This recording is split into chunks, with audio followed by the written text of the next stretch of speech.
Hello again. I dare say that most viewers were, like me, horrified and shocked to hear about the murder committed by two 12-year-old boys. There is a good deal of soul-searching by liberals and such like about the kind of society we live in, where 12-year-olds can carry out such savage actions.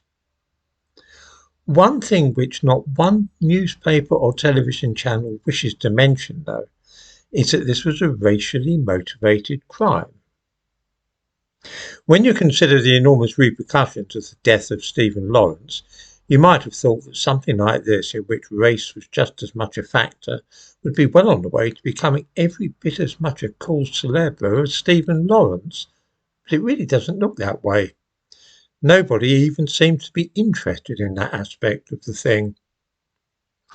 The victim in this case was a teenager of Indian heritage, who can be seen in the thumbnail to this video. His surname is Seesahai, which tells you all that you need to know, but a quick glance at his picture and that of his parents will soon confirm that he is an Indian Caribbean. There are many such in Trinidad bearing this name, although this family are from Anguilla.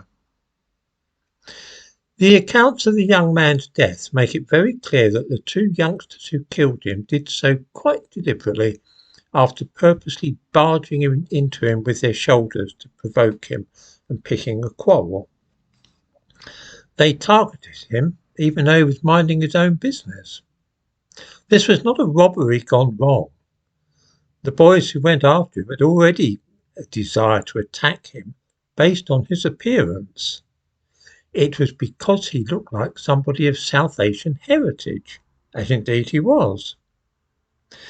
There is a lot of friction in this country between different ethnic groups, and some minorities have a bit of a thing about those whom they suppose to be Indian or Pakistani.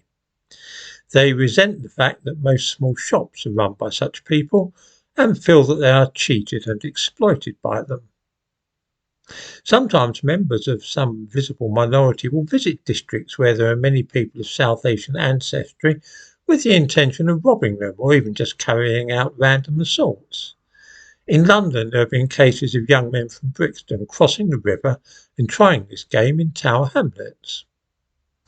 These are racist attacks, which most people don't even know about.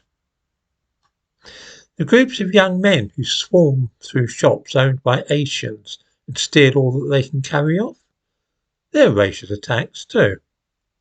The dreadful slurs routinely used in casual conversation or called out in the street to people of South Asian appearance, racial harassment. Because all this does not involve white people, left-wingers and liberals feel uneasy talking about it, or indeed even noticing it.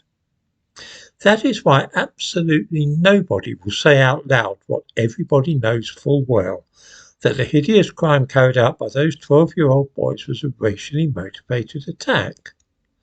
I find it fascinating how much we are prepared to ignore, or expected to ignore, just as long as white people are not involved.